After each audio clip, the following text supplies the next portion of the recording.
I said, Baba, you can't send us away. I've been roaming around.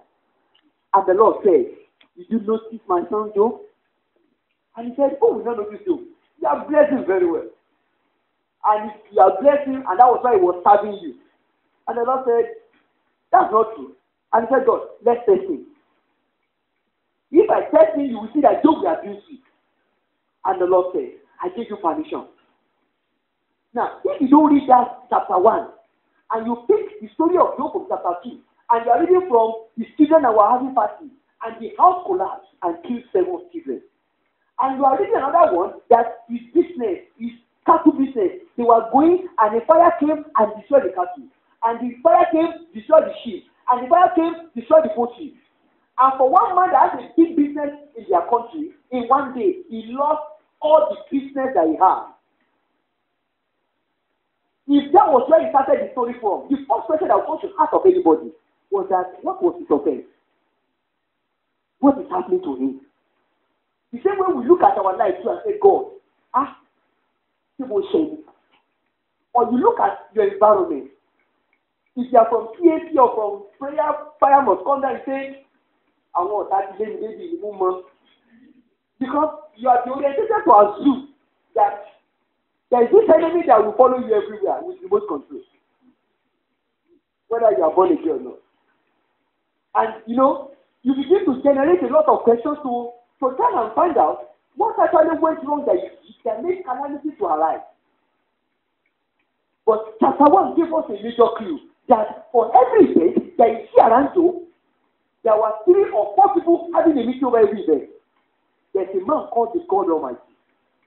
There's another man called the Lucifer. And there's another man called the Job himself. Which means, before anything happens to a man on earth, God, the man himself, and the devil, the 3 of them will have sat and met in a place. Hallelujah. Amen. Which means for every physical result, there is a spiritual mathematics that are taking place. For every equal to 2 that you see in the physical, there is 1 plus 1 that are taking place in the spirit.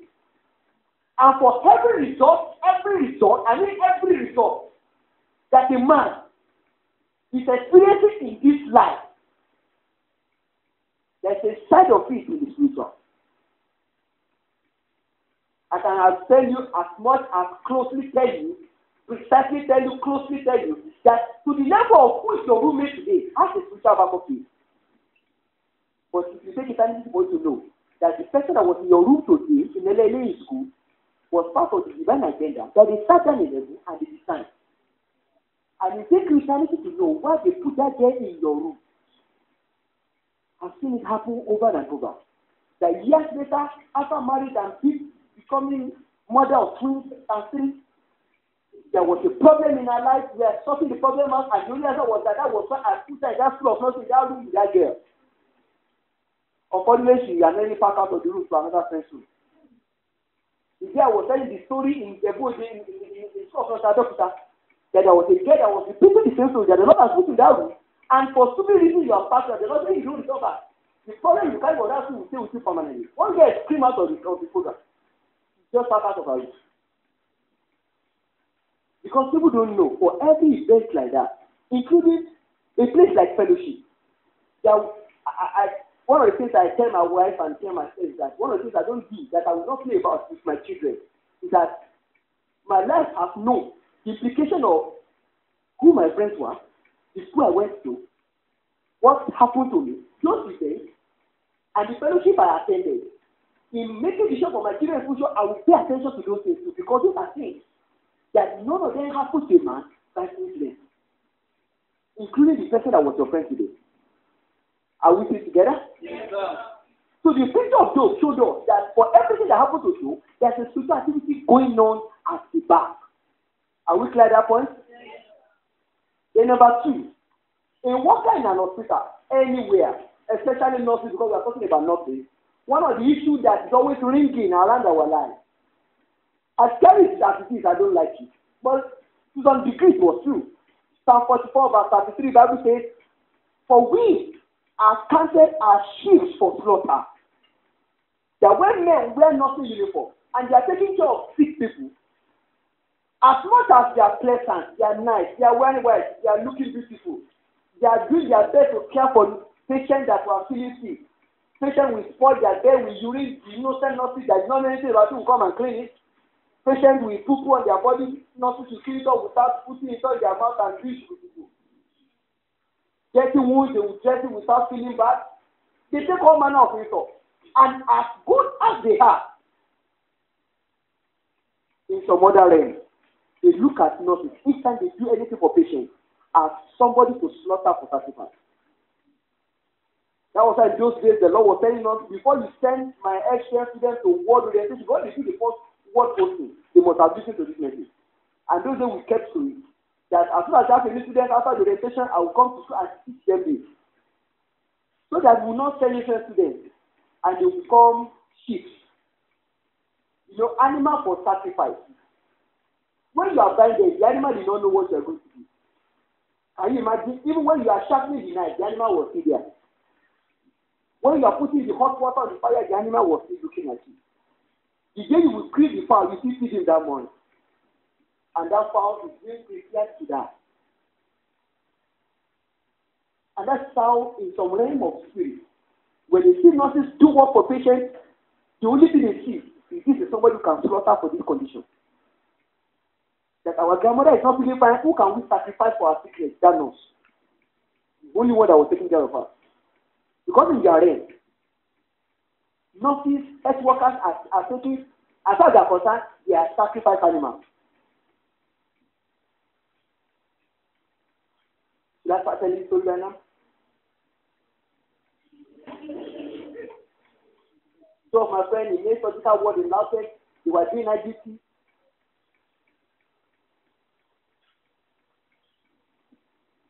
It was in the morning. You know, when you do night and it's already in the morning, some of them will change their uniform to use for the night, they get another better one. They begin to tidy up in the ward. And the way they design the ward, the nursing station was one side, the ward was this side. If you want to go to the room, the nurse's room, you walk out of the corridor to another corner. By that side of corner, there's a zinc that you can wash before you go. So one decided to go and change, the other one was tidying up the report and so on. The second one that was starting the report stood up, so there was somebody on the nursing station. There was a woman that was bad, close to the bed. We had been waiting temporarily, she would die, her condition was bad, the relatives were there, elderly woman. The relatives had been coming in and coming out, the condition of that woman was bad. But they thought she would die overnight, but she stabilized her and so. So early in the morning, some relatives came to check her early in the morning. So when the nurses stepped in, they stood up and stood beside that patient and they started talking. Not knowing that one of the nurses was already coming, but she has not come out, so they have not seen her, but it was like behind the door. And they are saying, when the cancer is Lara, that we should rub you with this. The nurse over to where you back to you. Oh yes, the master one. Not knowing that the nurse that is there for the devil was already at the corner. Hearing the story. Now, give paper for a patient. Are you doing something good or bad? In their realm, those nurses, they were animal for sacrifice. They are chicken for Christmas. And they will not care what it costs the parents of that nurse to weep for their children. As long as their own parents, their own patient can survive.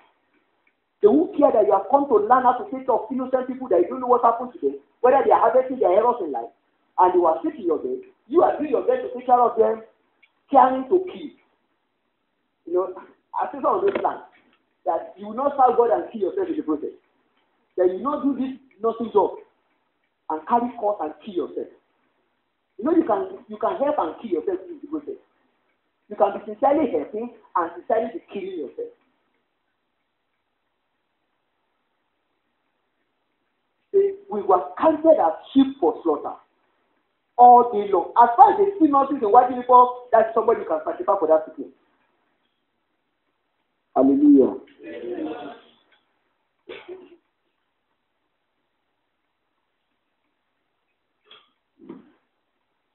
Hallelujah. So let's start. I'll first of all lay some foundations for you to understand about sickness, atmosphere of the world, and so on. And From there, I will build and join it, and I will try and run as much as possible. That number one. Factor number one. Sicknesses are caused by the devil. Sicknesses are caused by the devil. Any sickness.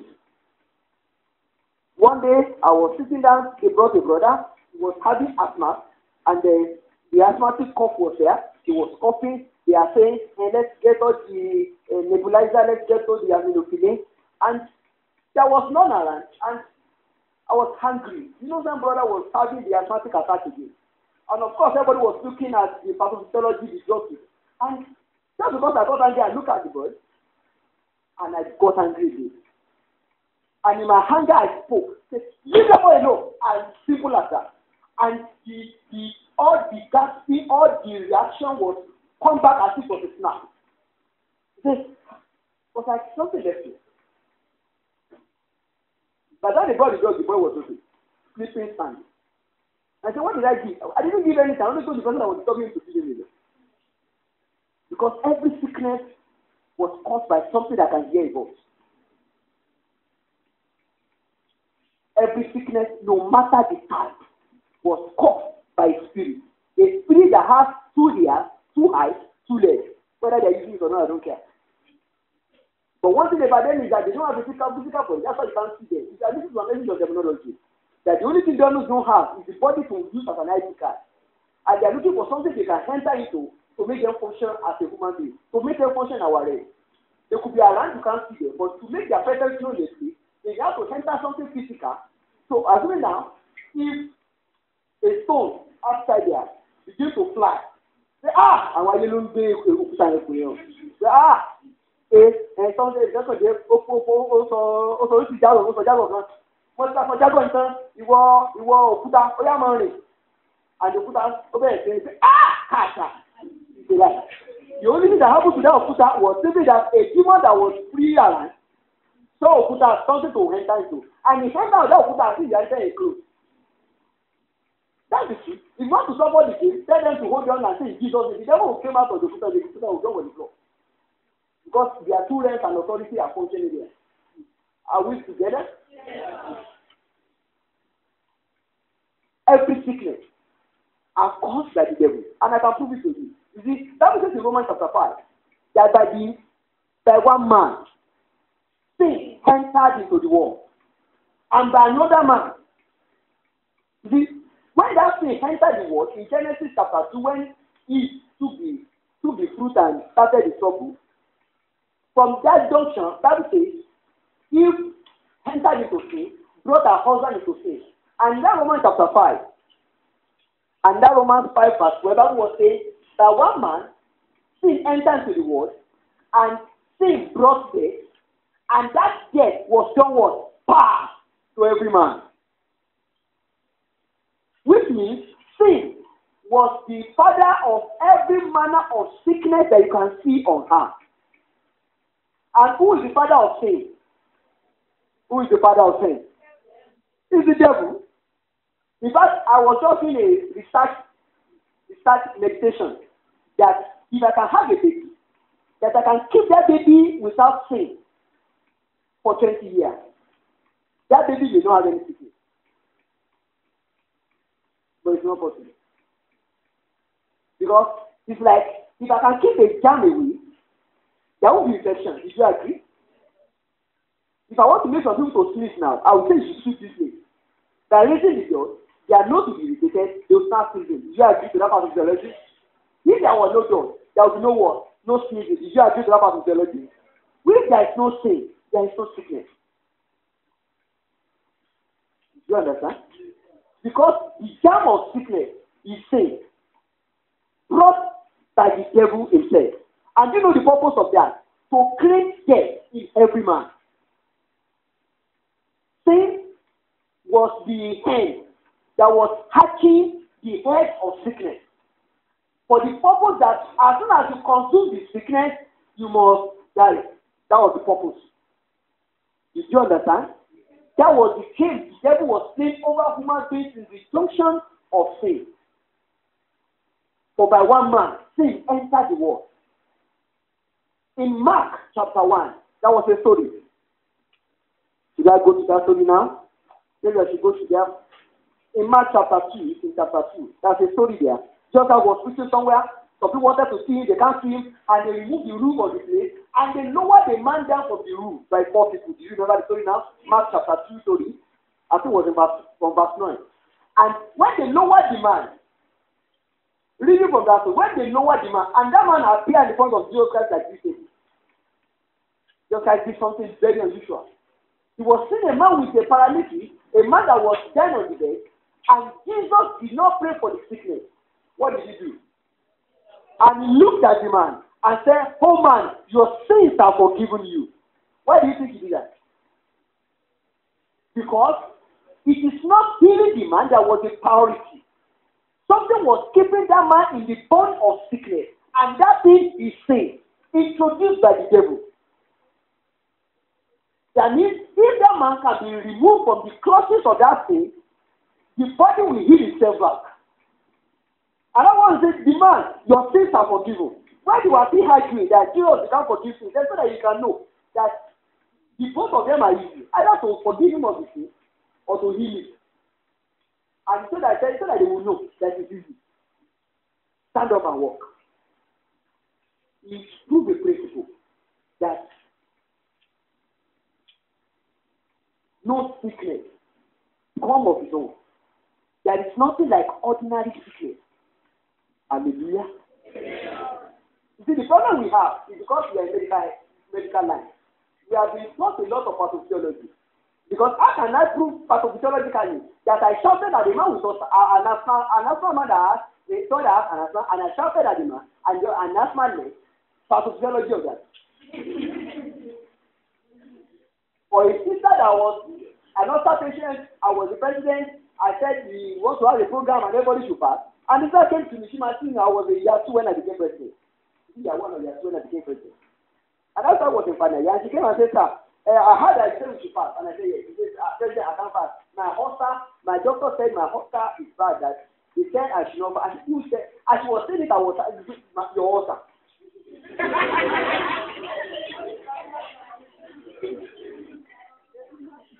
You know, my sister knows me, she was just listening. And just, I was telling her she was almost crying. You come and show me. I won't let you be in a fire, and on Sunday, on that program, you will not be fasting. And also, I heard that when she was telling the testimony later, that when she got home, she told her sister that think about the shame. God can call me down.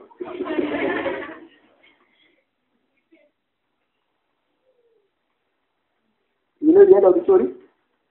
She fasted, and that was the last time she had symptoms of the ulcer. You know the issue about the issue? The issue is that those things have no pathology by what we are taught from textbook. But in the spirit, where things are entertained and interplayed, where 3 people sit down every time when anything happens to a man, in their meeting, those things have a meaning. But in this realm, she has no meaning. Hallelujah. You just put an issue about sickness. And let me show you something. Just like a digression this week. In John chapter 5, I just want to prove something to you. In John chapter 5, there was a story of a man that has been sitting by the pool of Bethesda. When God healed the man, and the Pharisees were angry that who said he should be made whole? When Jesus made the man later in verse 14, you know what he said to him? He said, "Go and sin no more, lest something worse happen to you." What was he telling him? Hey bro, the problem you had before that made you to be sick is because of a sin. If you go back to that sin, something evil will come back. What is he addressing? He showed the man that look, the sickness you are having, the originator of that sickness is the devil. He has made sure that he can lock you up in that sin and put that sickness in your body. If you can escape that sin, the devil will have nowhere to hold you down. Are we together? Now, let me prove something to you. Let's look at Luke chapter 4. I want to do a little brief study for you. Not for today, but for later. You will appreciate it later. Luke chapter 4, verse 35. Now, how many versions of the scripture do you have around? You have KJV, you have Living Bible, you have Jerusalem Bible, Good News. Now, let's read that verse 35, Living Bible, Good News, Jerusalem. Easy to read. Yeah, let's start. Jesus ordered the Spirit. Now, ordered the Spirit. Another version. Jesus cut him short. Jesus did what? Cut him short. Cut him short. Be silent. Be silent. But Jesus Jesus rebuked him. Say, silent. be silent. Now, that word you are reading as rebuke was one of the harsh words of Greek called epithenesi. Epithenesi is a Greek word as if you are chasing away something very annoying. You are angry about it. I want to give. Oh, how will you chase a goat that has just cleared your facility?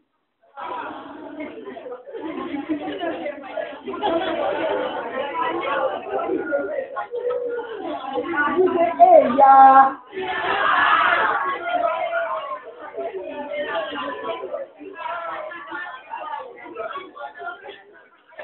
Amen.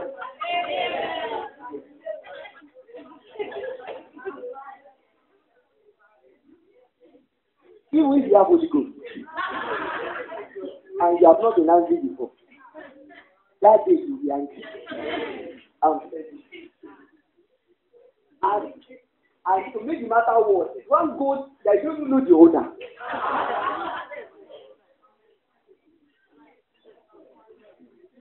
When I was small, we kill that goat that day. We lock him up and kill him. And we throw the cat out after. We are done it. So, a goat entered my house, here is the certificate that I put on the floor.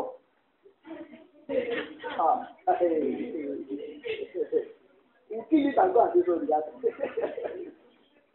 Now, the type of anger that we will generate at such an offense is that word they translate as rebuke. And do you know one funny thing about that word? It was the same word Jesus Christ was using when he was casting the demon out of the legion.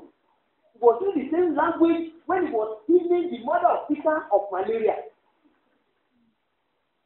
I don't know whether you get it. That they said, Jesus, this man has legion of demons inside him. And Jesus Christ said, "Go! Nonsense." And they said, Jesus, and this woman has malaria. What? Go! Now, will you shout, "Get out with malaria"? Did you get the picture now? When will Jesus use the same harsh and angry word for demon-possessed person and malaria in mother of Peter? You know the issue? What they saw as a mild malaria, that they say, hey, yeah, temperature, centigrade of Fahrenheit, and they are thinking of paracetamol. And they say, yeah, I know exactly what is wrong with you. You see, those mosquitoes, you will not know their name, we know their name. When you are putting your head about that one, and you are pronouncing the innocent woman there, the only thing Jesus could see is that this woman you are taking pathology of malaria for, there's a demon standing behind her, putting out that bed, locking her down. So you are saying, yes, you know, don't shout now, this is hospital area. It's not, you don't know what to go to help her. When Joseph knew that was the only noise that the devil that was putting out that malaria can hear. And I would say Joseph came and rebuked the malaria and lifted up the woman and he stood up free from that malaria instantly. You know the difference? He knew that what was causing the malaria can hear him. Are we together? Do you understand? Because for Jesus to remember, can I tell you another story? One of my experiences with sisters has been that because of their nature of personality, they are more susceptible and receptible and sensitive to spirituality more than a man. If I sing too much solo song now, sister will begin to shake tears. Brother will think one was about God thinking about. Now, the difference between the two of us is that the emotion of a sister can quickly catch up when the brother is trying to get the ground. The brother will see the brother that the sisters are gone. And I realized from my dealing with sisters from school that I will get to class sometimes and I will say, sister, you are not looking for to be yes, so what's the matter? This guy is just I can't know. I'm just down, I'm just depressed, I'm just unhappy, I'm just discouraged. And I said, what happened? Did they get a message from home? No, really. Is it that you are hungry? I have food. So need your money, I have money. Is it that they said you just go to the bar? No, I buy. I can't just explain why I woke up this morning, I'm unhappy. And somebody will say, like, I don't mind that. She came from the wrong side of the way. And in the bubbly, lively class, a girl that was actively speaking voiceless, voicing girl, we just be sad all through. And I'm saying, I don't know, God, I said, I don't get more depressed. Until one day I was praying and said, God, why do I have all my escorts having this type of experience? And the Lord said, there was no that was wrong with it. But they are having depression, they are hungry, they are depressed. The Lord said, it was a spirit on their shoulder that has been talking to them to say, but, and I got this out. Are you in depression? Sounds very depressed. I said, something has been talking to your mind, like you are thinking. Say, yes, I don't know. I just say, yes. Come and say. As if she was standing like this. You are talking to me. It's like something talking to me. I don't know. And just shoulder to shoulder like that, I got angry and said, leave her alone. Just my hand sweeping that shoulder. I'm okay already.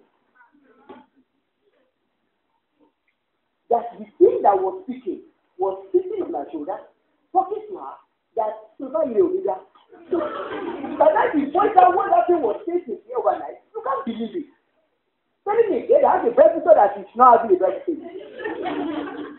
See that, my sister. And I see this happen over and over. The sister will say, sir, I don't know today I'm unhappy. I don't want to just see that. That thing your shoulder, I said, go away. And before they leave my presence, he said, I'm okay already.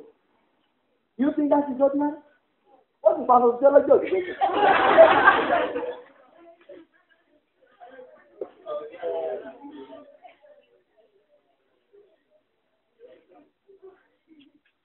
There's another story I'd like to show you. In Luke, I think I want to say Luke chapter 13. Luke chapter 13. Yes, Luke chapter 13. In Luke chapter 13, verse 11. Jesus was speaking in the synagogue one day, and they said a woman walked in. And they said, that woman, can you read that place for me? And there was a woman that had an evil spirit. Yes. And made her he let me get baby. And behold, there was a woman which had a spirit of infirmity 18 years. And she was bound.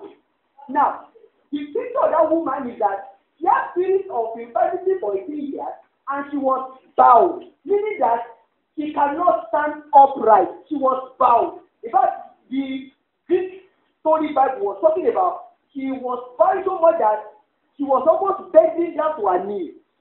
She can't stand straight. If it was in your Jericho or city, is that not attractive to the pelvic group? They say the joint bones are having arthritis. They are swollen joints. And because they are swollen, she cannot use them to stand still. And it will say because of obesity too, that the pain was too much and she was bending. So she was walking like this. But Bible that knows better says a woman that has a spirit of infirmity. Now let me now show you something about that spirit of infirmity. Let me show you the meaning of that infirmity word in Greek. Now, in Greek, that word infirmity is called anesthesia. You say anesthesia, not anesthesia, not anesthesia, anesthesia. And the word anesthesia means sickness.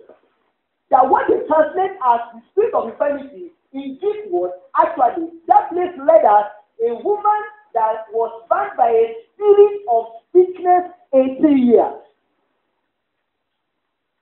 Jesus knows who is causing the disease. And he will not be talking about something else, leaving the original thing. You know, like, the fan is blowing my Bible. And I will be busy picking my sheet of paper instead of doing what? Instead of doing what? Most of the time when we are in the hospital, we are busy picking the paper that is being blown away. We need the fan that was the original quantity was living alone. Because every sickness is caused by a spirit introduced by sin.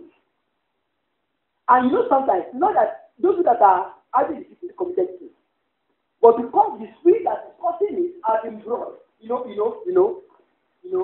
somebody that was there, he entered your room, later left. But when he was in your room, she heard in her room, she did not wash her hands, stayed on your bed like that, and said, Kai, I like what you are doing, You get to go away and go back to her room. Now, she has gone back to her room, but that place where she was standing, the apple of Pamela in her hand, soil your bed. Now, the cognitive organism of that apple, where is she? She's gone. But what she calls, is it not already your room? That sometimes when believers don't commit sin, the effect of the spirit of sickness in our environment is afflicting innocent people also. Hallelujah. And by the time they will complicate the matter, they will say, I'm sorry, I'm hey, and you know hey people will always have malaria. Are you still with me? Those sickness are something, a spirit.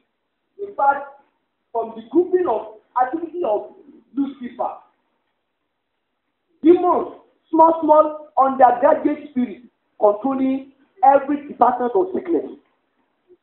You know that every sickness in the world can be categorized into 39 groups?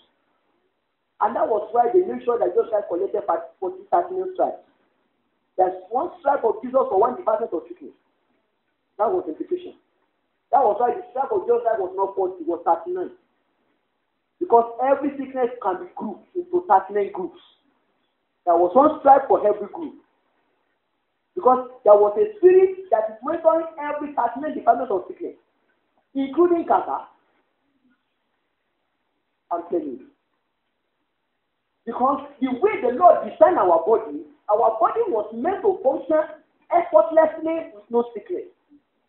So anytime you see any sickness, around your body, a demon puts it there with a mentality that we assume of a particular theology and say it is normal.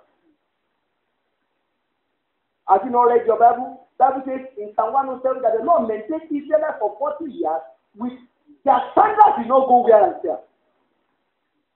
So if God knows a maintenance program that can keep you wearing the same shoe for 40 years and that shoe did not show any sign of damage, can keep your body the same way.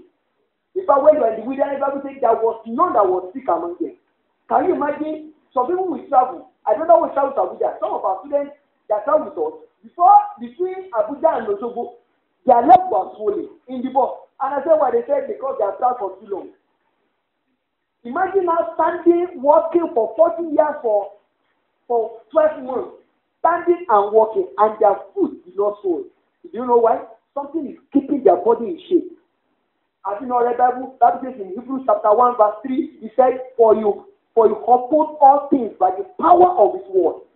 That there is a word of God that can uphold every system of the body to stay in shape. Anything that violates that is a spirit that was angry with you. Unfortunately, we live in the world of pathophysiology, where everything is pathophysiologized.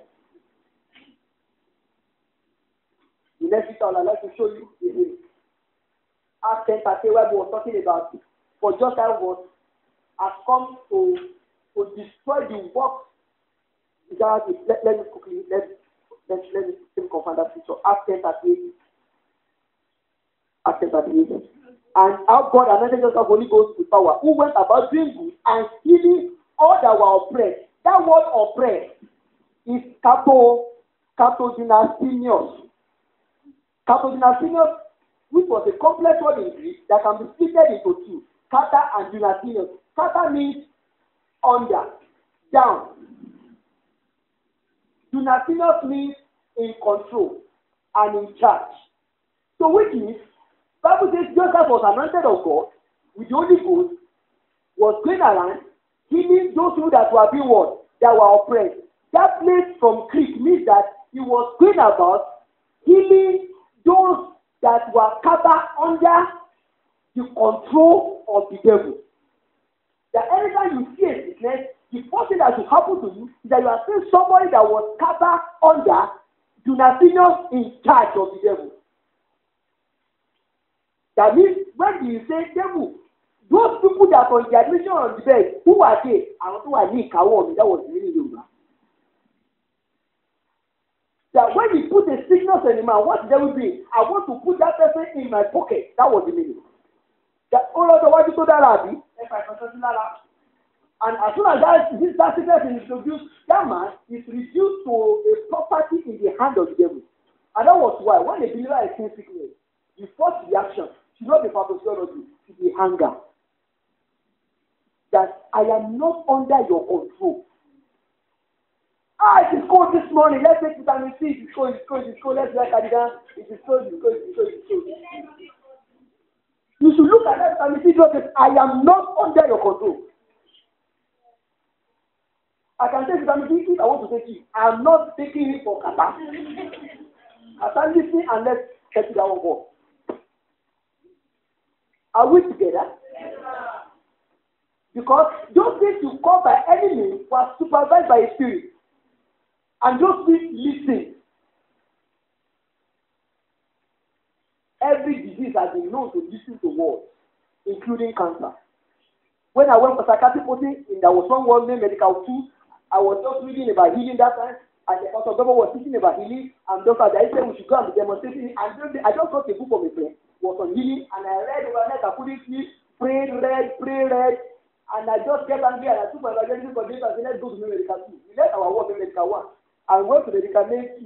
And there was a pilot by the end of the corner.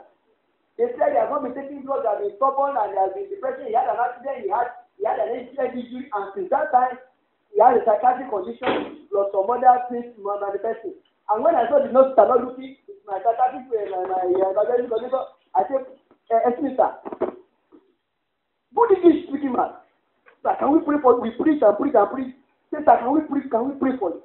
I look at us, pray, and I pray, and I remember what they said that with your hand, he said he will lay hands on the sick. I don't tell pastor, I'm not pastor. I just get angry, I know Bible was saying the truth, and I lay my hand on the pilot. Thank God it's not me. I lay my hand on that pilot man, my evangelist was studying with me. And I lay my hand and say, man, well, I don't know whether I can say you are healed, but receive healing. Begin to improve. When we say Jesus' name we pray, as we're about to go, that man called us back and said, when you put your hand on my head, electric shock enter my head. I saw fire come out from your finger. By the time we came back, they said that man has been responding better to treatment with that. Small boys that we are practicalizing what was in our Bible. So by the time they are telling you have to just say paracetamol, 500 milligrams and 2. The first thing you should do is that look at that person. Pastor, let's settle this one. But I'm not under your control. So if I take you because I decide to take you. If I don't want to take you, nothing will happen. I decided to take me, you will too, because you don't normally take you. So say, please, today I will take you, so let's settle it. I'm not under, don't eat me. I can eat anything I like, so let's settle that one for. I'm going to eat you today, and nothing's going to happen. So please, are you okay with that? Say you are okay.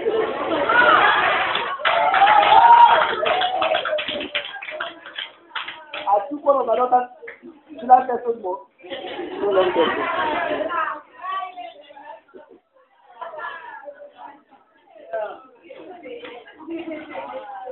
Now, devil cause sickness. I've been trying to prove that to you. And number two is that every one of those sickness attracts the spirit that supervises them. Are you clear to that point? If the Bible says in Acts 16:16, there was a story there. Paul was going around preaching. There was a girl that was speaking divinity. I was saying, look, these are the sons of God. They are almighty ministers of God. And that day was saying it many days. And one day, Paul got angry and looked back and said, that spirit inside you, shut up and get out. And that was the day they realized that it was a spirit that was speaking through the gate. I've seen some pastors use the demonic spirit to prophesy before. And they enjoyed it. I've seen some ladies too. They were demon possessed, but because they are saying something that was accurate, they thought was correct. And no, this generation cannot separate a prophet of God that was using the divinity spirit, a divinity from the devil. You know, the divinity spirit that was making people to see revelation is supervised by a spirit called Python. And the spirit that is causing depression, that is making people get depressed every day, was supervised by a spirit called monkey. That spirit has the shape of a monkey. Take some people's shoulder, make them get angry about their life. And by the time you finish, it's good for you to commit suicide. Are we still together? Yes, because those spirits, anywhere they have inflicted anybody with, the body and the sickness, wherever you put them, has capacity to attract the spirit that's supervising them to themselves. Did you understand that principle? That when a sickness is in a body, that body has capacity to attract the spirit that monitors that sickness. Now, to understand that sickness, it means that in every ward, that you have 20 beds with different diagnoses, you have 20 demons supervising you. So which means, in a ward of 20 patients and 10 nurses, 3 at least 1/4 plus 20 demons. Are we together? And that was why, if you are, I'm not sure whether you have had a lot of experience in medical world or surgical world, doctors will obviously be making mistake over an obvious thing. The patient had malaria and they treated everything and they forgot to give paracetamol. And I said, why would you forget? Let's keep going for paracetamol. You say, it's as ridiculous as that. That in the same word, they will be treating the patient correctly, they will be making mistake about the next patient, and they will be making error in diagnosis of the next one in the same word. And you think it's normal? It's not normal. The spirit that surrounds those sickness, they are making sure that these white-colored, white-garment people will not interfere in the process of killing the innocent patient. And now imagine you have 12 wards in one hospital. So which makes you to know that an hospital premises and every ward that is there has more larger population than the one that are physical. And as the Lord taught us years ago, I'm sure I've not taught you about the principle of ward. Ward, W-A-R-D, is equivalent to W-O-R-L-D. Word and word. Have I shared something around that between for you before? Oh my God. Which one has been here? I think you know some direction of glory is not here. You don't know some direction of glory is not here. Ask like this. Ask what they will teach you. Right there, so. You have all your alumni pastors and teachers and that. They will tell you. Are we still together, Jare? Right there, so. Now, a word. For the principle how God taught us, that every word is a sample of the world. And the Lord said to us that the way Bible quotes and spoke, the Lord spoke to the disciples that go to all the world and preach the gospel to every creation. Did you remember? Mark chapter 16. And the Lord said anywhere we see word, we should put words there. That go ye to all the world. Mark 16. He now said go ye to every word. Did you get it in English? Yes. And preach the gospel to every creation. And he gave us authority that as we lay hands as believers in those words, they will back it up. Because every word, now, like your school now, is a combination of several states and local governments put together. Did you agree with me? That we take example of an average class in this school. Have you heard about the totality of student nursing classroom? Have you heard about that one? You don't know that one? Well, under that one, the Lord taught us about why some students will see the same class, they will not understand the same thing they are being taught. That's the majority that back it up in school of nursing. And that is proved to happen in diploma and degree schools too. So another school of nursing class is not an ordinary university class. Exactly.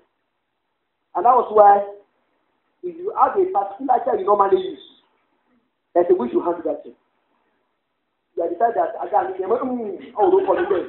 You have decided that use that type of chair. Let's try the answer. Right, you have becoming me. Okay, let's go. Let's no more digression, please. No more digression. Let's stay focused.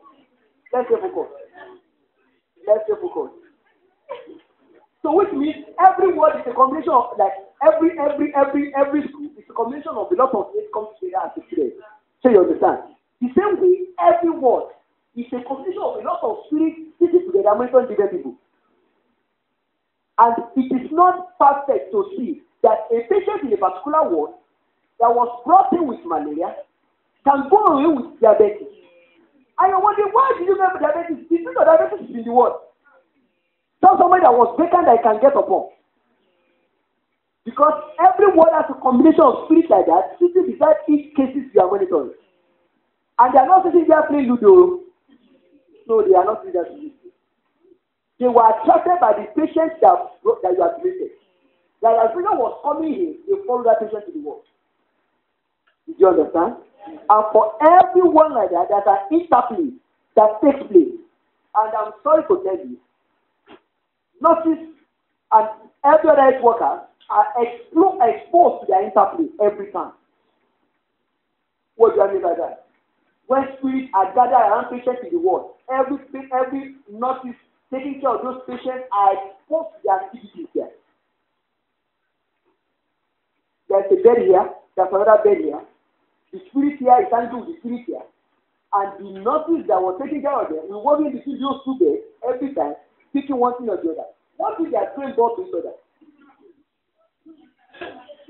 Bed one, I thought and spirit one, done. Our first double bill, you know, never double. For the time I see our and the nurses that was on money duty will pass through the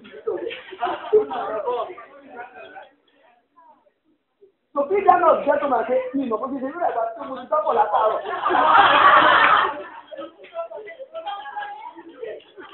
One level of money.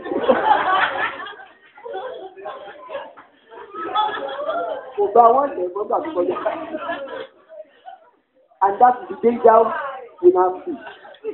That's the danger we now see. See a situation where innocent health workers, especially nurses, get involved with the interplay of spirits that are monitoring sickness in the world they were monitoring. And that brings us to two issues that I must address quickly now. The physical dimensions of hospital world and the spiritual dimensions of hospital world. Now, what is physical dimension? Under physical dimension of the hospital world, you have a ward that has nurses and other patients in situ, and a vacant bed, and an announcement that they are bringing another patient.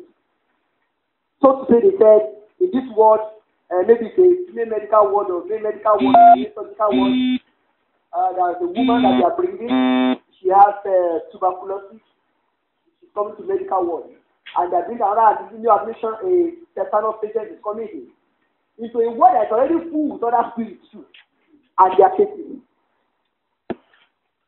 In the physical, that patient will be admitted only to the ward, probably with the relative, and the patient case load, and the patient bed will be prepared. Sometimes in the new procedure manner, they say, as the patient is entering the ward, you bow the patient's face. Shave, clean her up because she will be getting from where she's coming from. Tidy up the patient, put that patient on the bed. Give her a nice bed, first fatal signs, history check, history taking, put all the process in situ, and you put all those things together, and the patient is stabilized on the bed.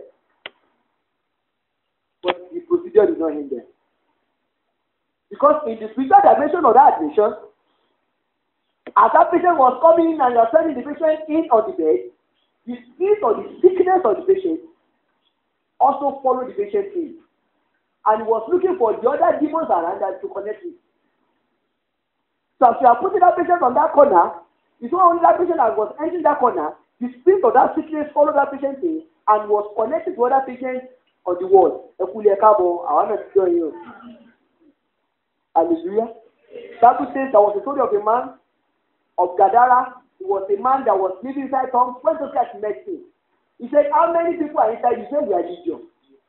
What up to that man was that it's one demon that started it. He kept inviting others.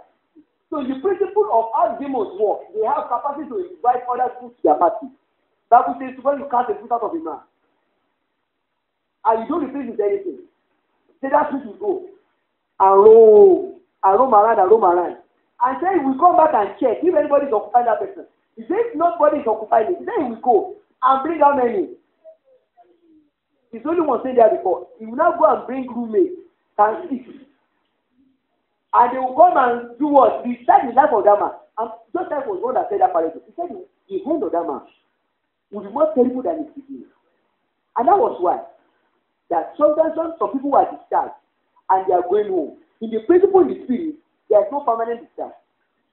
That as they are going home, they will still come back for admission. I've seen cases where a family lost a brother, lost a boy, okay, brother, to another man. So young man, around 40, he died.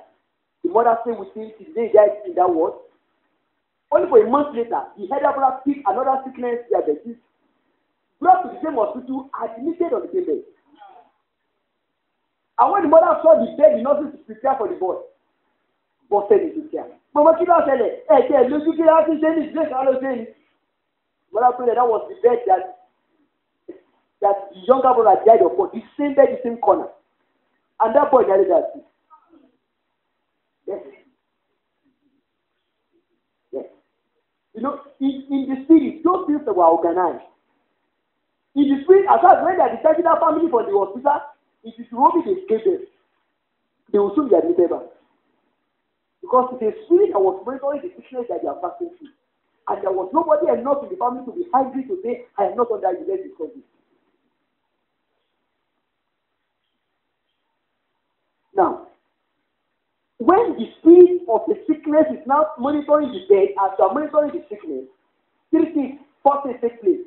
Number one, the spirit is afflicting the patient from the spirit realm, making a conclusion in the spirit that this patient, let's conclude, is he dying? Is he going to stay longer?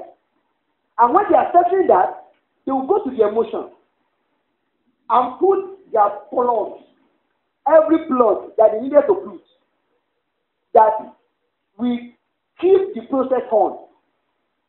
You know, one of the things our emotion can do is that the key to our life, you know, in every office, there's a place you can have hand keys. You know, there's a key hanger.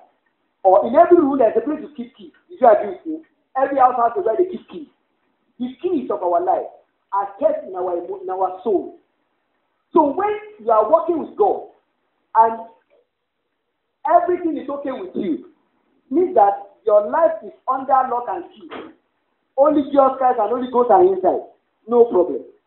Until the devils can tamper with the key of your emotion. And they say, what is going on now? You are not to share anything. Teba. Immediately they collected the key from the soul and they open. Teba. And they have opened the last hole. And the next thing they will see, they Christ to enter that person's life. If you know what I need to do, allow people to see. The soul has released the key of the life. And you won't see the soul do it because it is the man that they will use to say it. And that was not some patients. They want the bed. Their case to improve. but their mouth statements were contradicting their case. Say, Baba, anything get better, and I'm assuring you go to die there. We have seen several cases like that in the chapter. We bought a boy construction. Bought a boy in, what's operating? I said, if you're operating with their don't worry, it's not procedure. If you're operating with their, you can take another friend. And you put the boy on the operating table. The about to put an anesthesia, before the guy will not continue. What killed him? But of course, in teaching hospital, we start pathophysiology, you see, and you see, we started a lot of this and you see, nothing happened. Did you get me? So they put the plug in the spirit, they are oppressing the spirit with the sickness. They make sure that the soul keeps the door open, giving up, making the body to the soul to make the mouth to say terrible things. And when they are doing all that, you are busy with temperature and catatonic. Because that is the end stage. I'm not sure whether you are getting it. Because sickness is not first of all the signs and symptoms. Sickness, first of all, is a spirit stopping that person in the spirit. Monitored by the soul. I was in Lapet ministering some years ago. As I finished ministering, I was about to go there. A lot of people said they wanted to see me. But I was in a hurry to get back to Choco. So I was standing outside the auditorium. I was going, students were seeing, I was talking, I was okay for this, I was giving a video of that. And they brought a girl. In front of my daughter's guy, the back there, I brought a girl. Short girl like that. And they said, sir, already I want you to help me here. And I was looking at her. I said, what's your problem? She said, I did all my papers. It's not released. They said my scripts are getting missing. And I don't know. I kept doing it. They said it was missing. And as I was looking at her face, I don't know. I just said, somebody offended you. I said, I'm not going to forgive that person. Because that person really offended you. And I said, it's true, sir. And I said, I'm hearing that until you forgive that person, your paper will not be found anywhere. Go and forgive that person, you see your paper come out. You know, she walked away in no time. They one day here. And then, I can't even remember. I said, I was just paying my own thing and I walked away. 3 weeks later, I had a phone call. I don't know how she got my number. Then can I remember? I said, I can't remember. I said, I was one that I was talking to that somebody offended her. And all she did was to walk out to that way and say, I said, what did I do you? All of them were what did I do? They money to resort to. What did I do?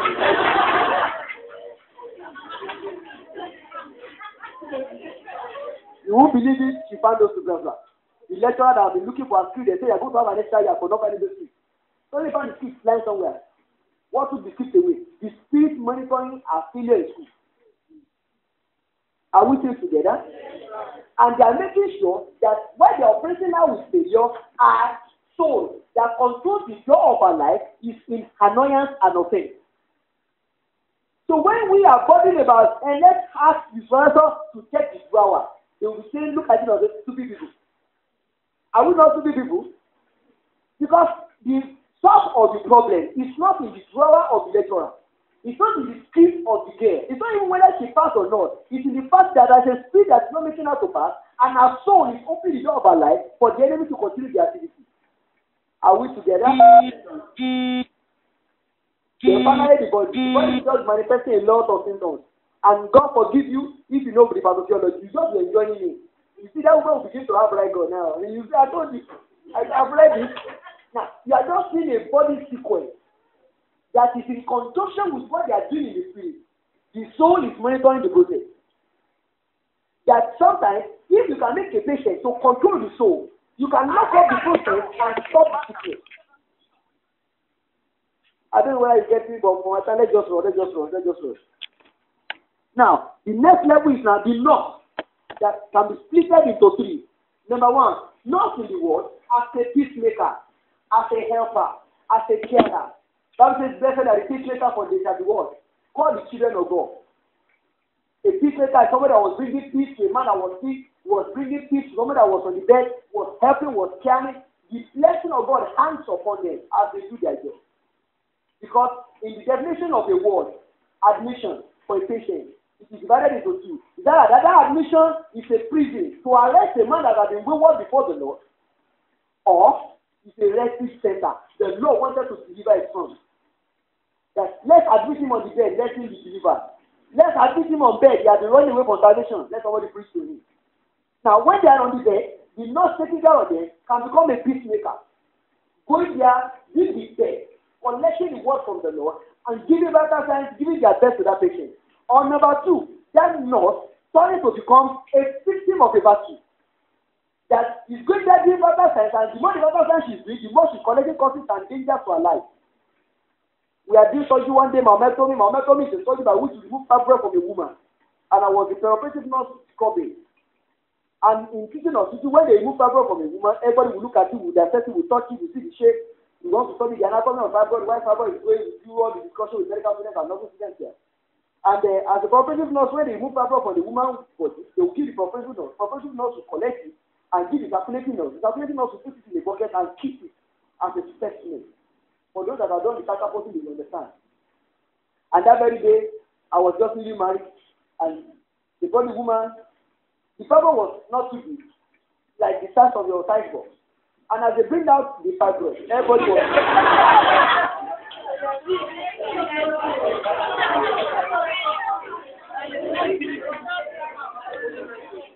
That was very good.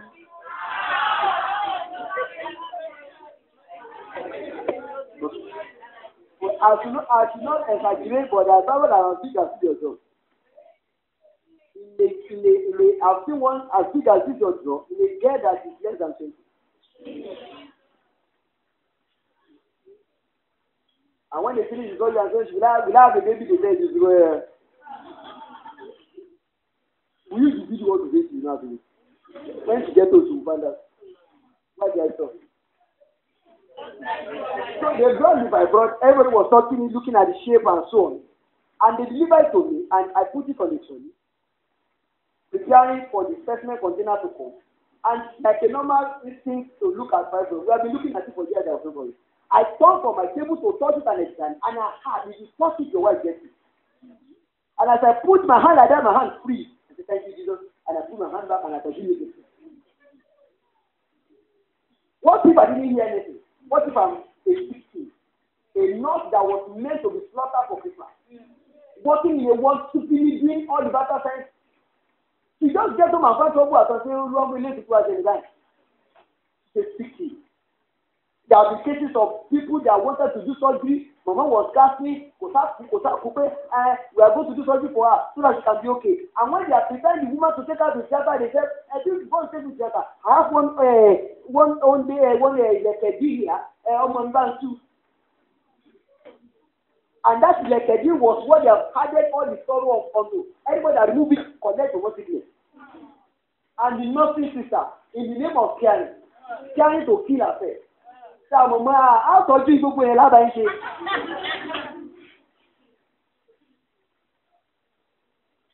will not nurse to kill. You will not enjoy yourself in the war. A 16 nurse. A nurse that was stupid, that did not have an idea of the warfare she's trying to manage as a nursing care. Then the third are the foolish nurses. They are blind. There's a warfare in their world, they are still doing nursing care. Their patient was transferring sickness to their family, they are still doing nursing care. Mama, you say, whoa, in la kwa le yin ba for ran you me, mama nursing care na lo wa, nursing care na lo wa. She's on night duty, she has no sensitivity, she has no feeling to what can be going on in the city. She goes to the ward in the night, look for a good place to sleep, come with the Deborah and a good socks and a cap, and then when she has finished her procedure, wear her long socks, and then with the Deborah and carry down, hold herself very well and dress up. I'm not saying don't sleep on duty because you are tired, but I'm telling you some sleep can be dangerous. You can sleep to enjoy yourself. I don't say don't collect things from patients, but if you are foolish, they can send things to your life. Are you still together? Yes. Foolish nurses. And most of the foolish nurses, in their experience, our statistics have shown that it's the new nurses, they are one most of the time that are always foolish. You know, they are just new in profession. They want to care for, I just like him enough. They just get to the work like that, tell a guru, and do everything. And innocently, many of them will land in a lot of trouble in their life. And because of the trouble they will see, I've not been in trouble that will show physically. They just add it to their life that very soon she has a breast from tea. She's coming down. She's joining that thing. She didn't know. That was the nurse that a patient she was taking care of that sent it to her life. Are we together? Yes, sir. foolish nurses. But for nurses that know their job and they are doing their job very well, there's a blessing of God upon their life as they do it. Now, handling spiritual atmosphere in the world as I close.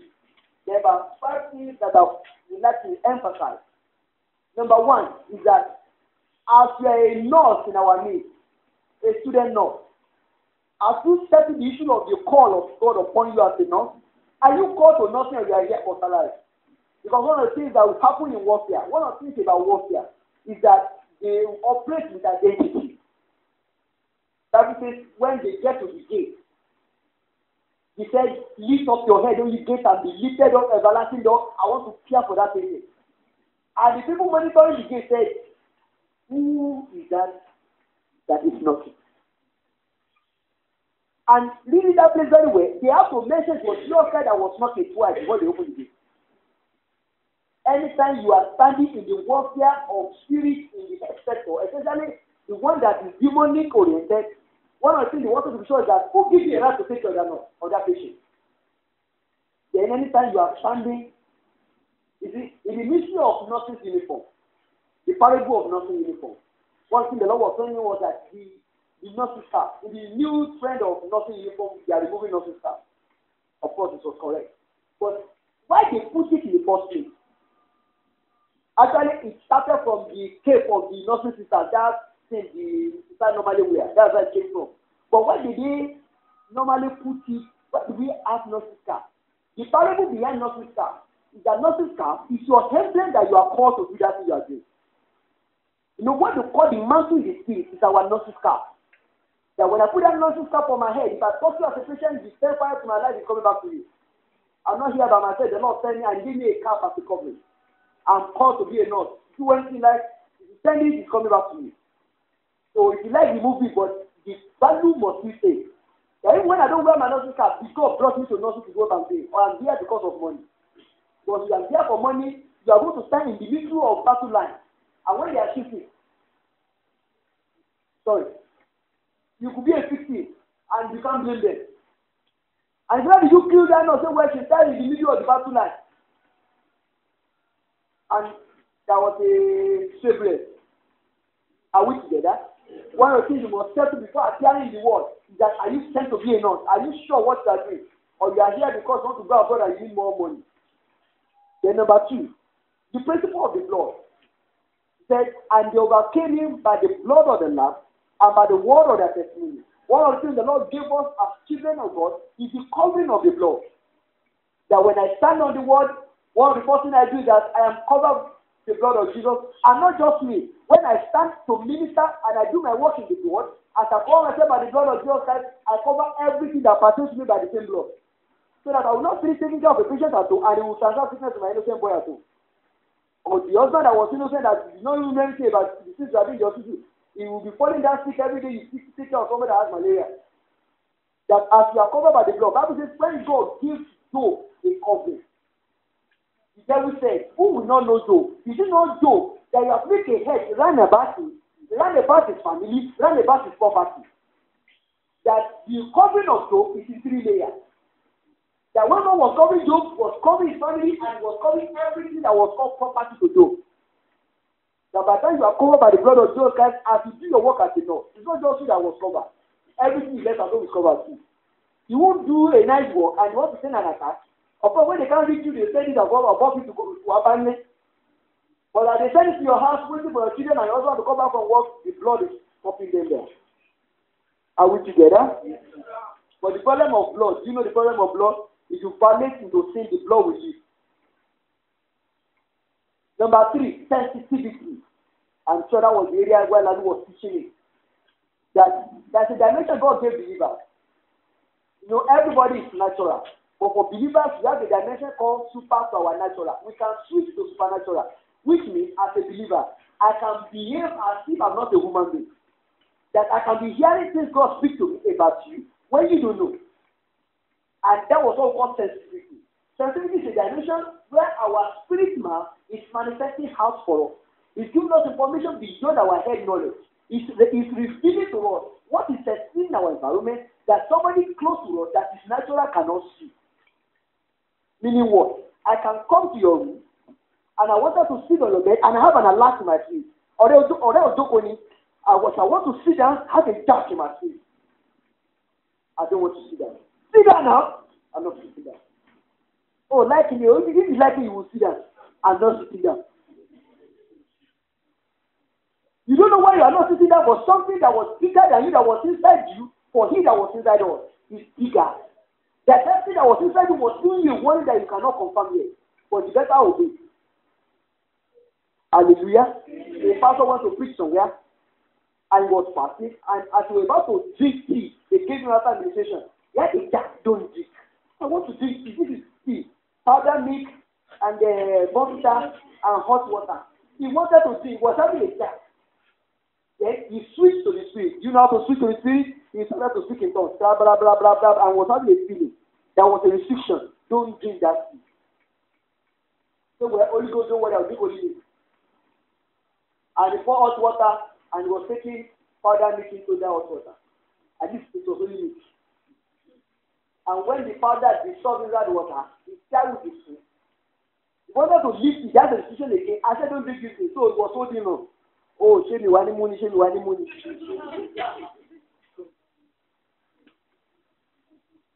Then he felt like carrying that he was carrying sand inside the cup. And he put his finger inside the powder milk. They took a luba, grinded it, and mixed it with the powder milk in a Christian program for the minister. You have preached and killed himself. Sensitivity is God's way of communicating to you to keep you at alert with your environment.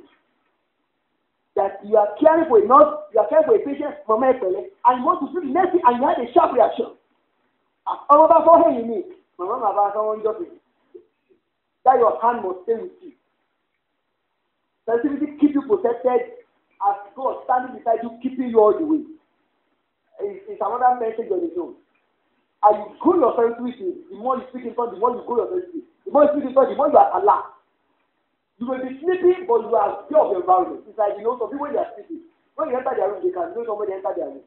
Someone like that. They say, go to water, whichever way they don't soon. They just don't soon water, they don't soon. Whichever just so tight. When you are sensitive, you will be hitting at the day and you are alert. Stand at alert. That when the patient is already skinny, evil, looking at their face, you can have a reaction. And you don't overlook any of them. That moment, I don't know, each time I give you the money, when I use for duty, I want to do my pain. There's something about you. Of course, I'm not going to tell my mom, but there's something about that woman that my spirit is reacting to. I have some canteens in Osogbo that, of course, I don't eat outside.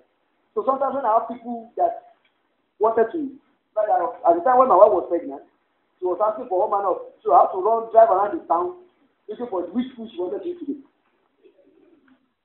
And there was one woman that asked the right of me. So I know going to a place will save me from driving too much around the town. There was no day I would buy something that showed that I will not fight. Until like 4 times I was still fighting. Say, look, I'm a child of God, I should not be fighting. But why would I always fight you? And I realized that there was something about that woman. Her canteen has an occultic backup. And the reaction is like, if I want to say an accuse, there will be no day that I go to that shop and I say, I would have. And I said, okay, it's not that I was fighting. Her spirit was reacting to me. So I stopped using her shop. And I'm going to use her shop next time, I'm going to come loaded. Yes. At the time beside my house, when I was using my first car, there's a vulcanizer at my house junction. I just like it, it's a pleasant man. And the first thing I realized was that I have a pumping machine inside my car. That I can pump my tire without vulcanizer. So I showed him that, look at what my dad gave me from UK. And he said, that means you need us again. The following week, that thing is not working again. So I didn't want it. He said, well, I didn't need it to have a vulcanizer inside now. And I realized that I'll be tapping. If I do tire today Monday, by 2 weeks, that's another tire will be flat. I will call him again And he said, oh guys, you need to buy another tire or just maintain it. I said, I will maintain it. And one day I was working, a friend of mine came around and was saying, we must very plumber. And I said, what is this for? Say, plumber, we have the problem that normally repair the water. That if the shower was 40 this week, next week to the shower, next week to the kitchen tap. He said, plumber, I get you without and one day I was praying in the street. I don't know, I was just speaking in tongues in the house, and something like an explosion happened. Wow! Don't I know that those position work as a spirit that back up their work, that make you come back? Who will tell me that? What? So that mean that was that organization was it? That I have to do tire every single week. Praise the Lord. Next time when I have a flat tire, I go to that flat tire in front of the shop to another person. Yeah. And I realized that since that time, my tire don't go down in 3 months. I said, what happens? That shows each time it touches my tire, it spread the spirit to it that most of the about a while.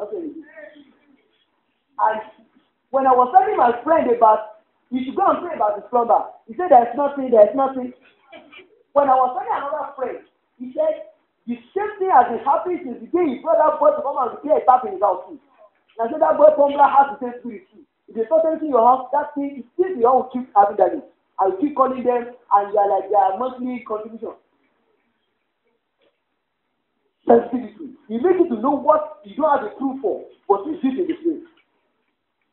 Then, number 4, angelic covering. Bible says in Psalm 91 that you give his angel charge over you. You give his angel charge over you to keep you in all your ways. It means anytime you are stepping in the world, no matter the speed that is in the environment, there are angels standing beside you. If any sickness or any patient reaches their direction to your side, angels answer for you. You know what you have been enjoying that you don't know. Most of the time, when you have not seen any of these negative manifestations, has been that unconsciously the angels have been blocking you away just because you are there in God's presence. Because nobody are there in God's presence without an angel follow that person anywhere. That any ìyà níwájú Olúwa láàárọ̀ ara àwọn ọmọ Ọlọ́run Ísírẹ́lì. So the police officer in heaven was following you because there is citizen of the matter. But we don't know. We don't know. And that has been wonderful. Somebody shout, God bless you. God bless you. Lord, I thank you.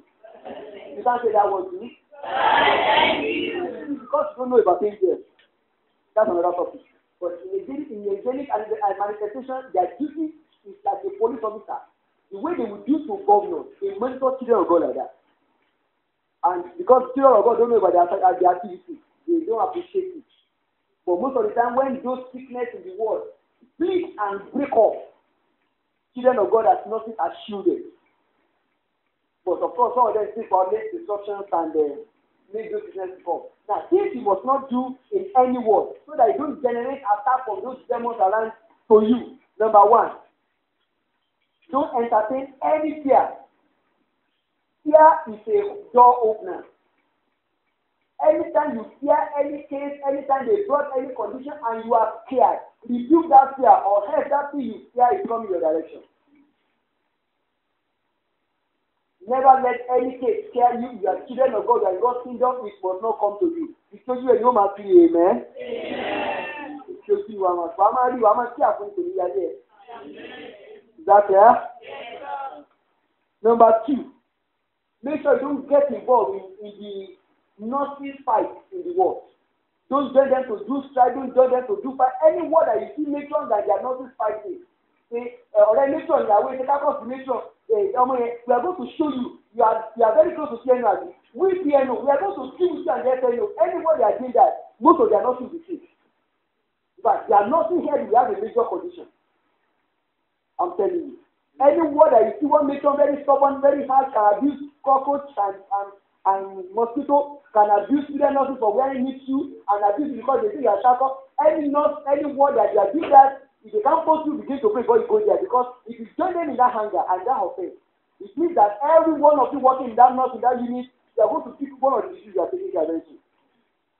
Are we together? Yes, sir. And the major point of entry will be an offense and a fight somewhere. And as soon as you get involved, they finish you. This is what we see in Jesus' name. Amen. Then lastly, make sure you are not wicked to any patient for whatever reason. Don't judge them, don't be wicked at them, don't go near that wickedness, don't be a harsh nurse, don't be a wicked nurse, so that you don't pay for what you have said.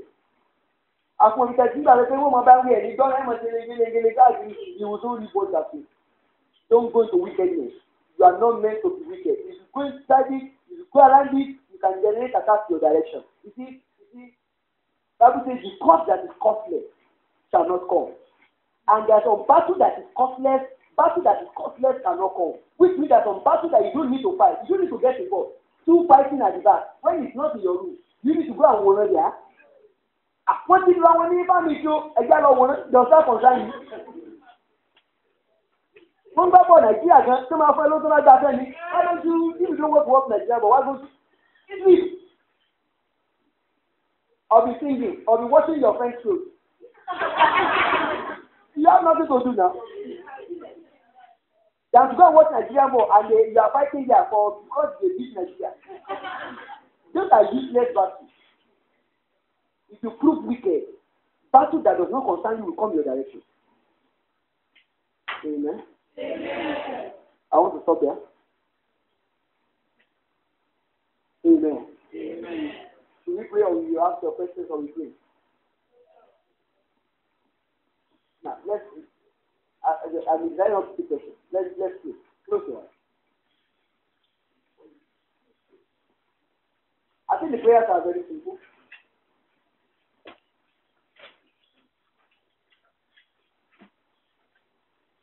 Look up before you pray. Look up. Another thing that you can do is that anytime you enter into your hospital premises or your work, you take time to pray before you start your work, shield yourself. Do you understand? Why I did not mention that one is because somebody like this, I can forget. But whether you forget to pray when you enter the word or not, as good as it is, if your homework is good, you are saved. You see what I just said? If your call is in place, your sensitivity is in place, the blood covering of God is around you, you are not wicked, you are not getting involved in fighting unit. If when you forget to pray when you enter the unit, you are shielded. Did you understand me? Yes. But it's good to pray when you enter unit, commit that unit, put every spirit under suspension. You know, one of the things they know me for is that I don't get this shift, I don't want to do this. That if I'm on this shift is not going to be busy. Like, I did an overnight call. I got home, I was telling Boss when he was calling whether I'm coming or not. I got home from work yesterday. I've been on duty yesterday. I got back home today around 12 in the afternoon. I was on call, I was taking a lot of issues, and I was thinking I could go to travel and so on. And my agreement for that duty call, call duty means that I'll be on duty 24 hours. If the hospital will give me accommodation, they will keep me as a cooperative nurse. I don't copy also. But I wanted to say that my call duty room with my AC and my GSTV reading my Bible. So I said, God, no patient must have emergency. I'm not doing any operations. I want to rest and read. He was surprised this one when I was handing over and I said, I didn't do anything. Also, what did you want? That's the whole problem. My whole problem is that if I don't want to be busy, I can lock the word. And every patient that can do it up, I say, everybody calm down in the name of Jesus. As simple as that.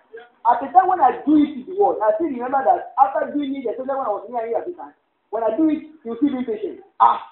Lord, I lock all the air in the spirit, you still be patient for emergency. And God said, you're only locking air, you are not locking the gate for the state. No. So they are not bringing patient for the hospital, it is from the state. Okay. God, I lock every entrance of the state. I lock all the major roads. No accident tonight until I hand over tomorrow. I'm okay. And as soon as I hand over, you are in trouble.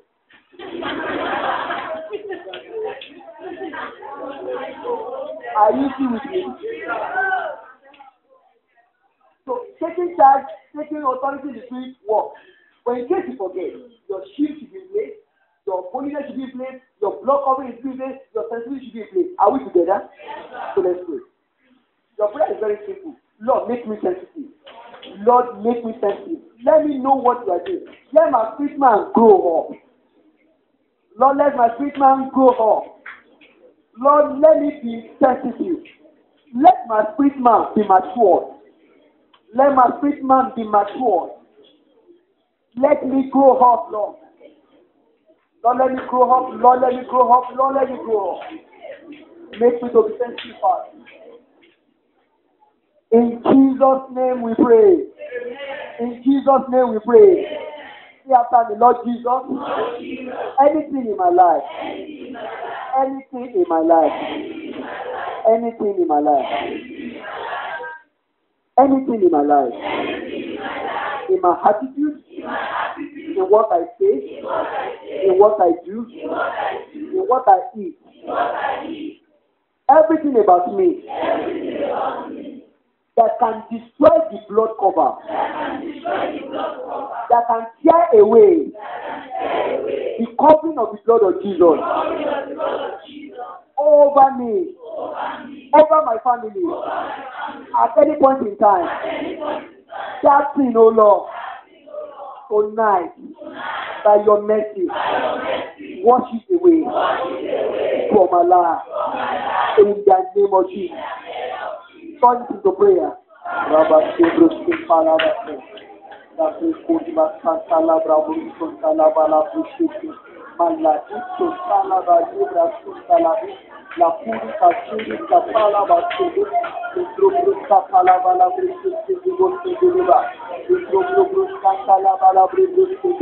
In Jesus' name we pray.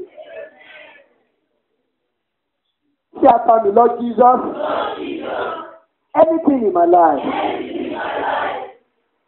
that has been putting me in trouble, that has been putting me in trouble,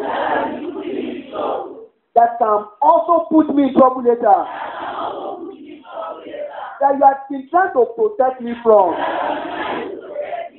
Lord, by your mercy, Lord, by your mercy, maybe you should show me. Lord, show me. So that I can walk away from there. Show me from tonight. In the name of Jesus. God, this is a prayer. My son, Bariba, Bariba, Rubo, Sente. Arre, Bro, Santa, Abre, Bro, Sente, Leva. Masare, Bro, Sente, Leva, Bro, Sente. Masala, Bro, Sente, Leva, Lava. Masala, Bro, Sente, Leva. Masere, Bro, Sente, Bro. In Jesus' name we pray.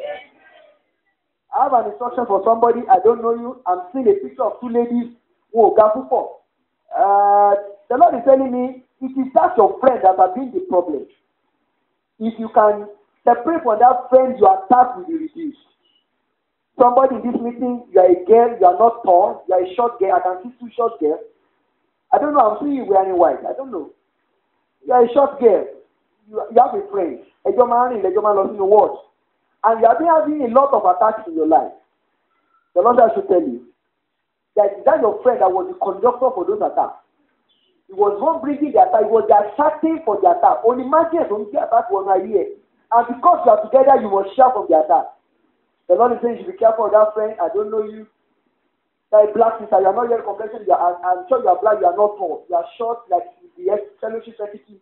You are the stature of the fellowship secretary. You are plumpy. You are plumpy. You are like my fellowship secretary. You are plumpy. The Lord says I should tell you, your friend is the problem. Your friend is the problem. Father, show me anything, anybody bringing attacks to my life. Save me, Lord. Save me. In Jesus' name.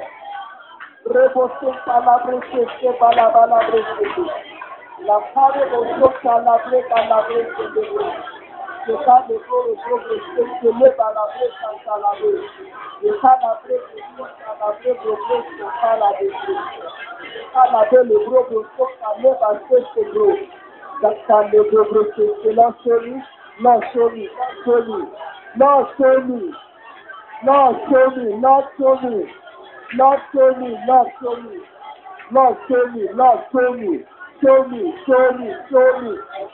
me, Lord. Má jẹ́ kí n fẹ́ sí lọ́dà. Má jẹ́ pé iṣẹ́ ìrìn tó fọ́. Gbogbo tó pò mí lé ní ṣèjẹ́ sí rẹ̀. Gbogbo ibi tí mo ti kọ̀. Gbogbo ibi tó jù mí ti rá.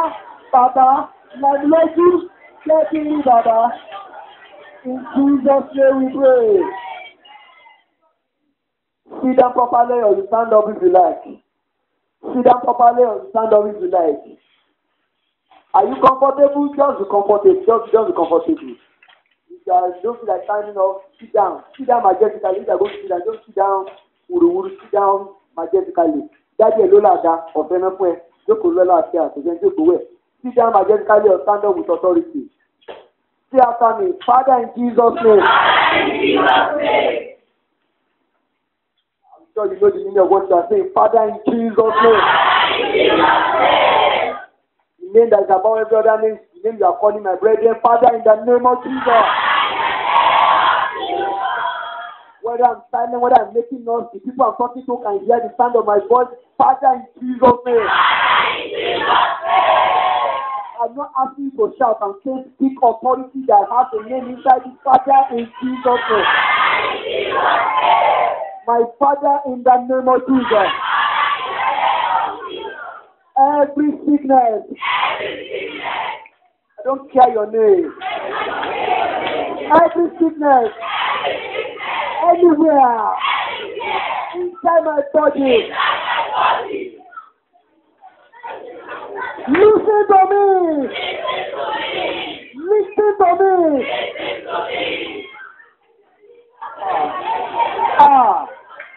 I said listen to me. Brethren, I'm not asking you to shout and say stop. Mi ní kò pariwo mo ní kò sọ̀rọ̀ ní. Ọmọ bàbá aláṣẹ ọmọ àṣẹ ti sọ̀rọ̀ ní. Kò sọ̀rọ̀ jáde ní. Every sickness in my body. Every sickness in my body. Every sickness in my body. Listen to me. I said listen to me. That in the name of Jesus. Tonight. I said tonight. I said tonight. I said tonight. Anything that is turning me to you. We are separated. In the name of Jesus.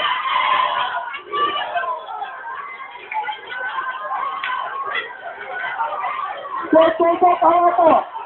Gbogbo pawọ́pọ̀. Gbogbo jáde lẹ́sẹ̀lẹ̀. Mo ní pé ní orúkọ Jésù Kristi àti òṣèlẹ̀.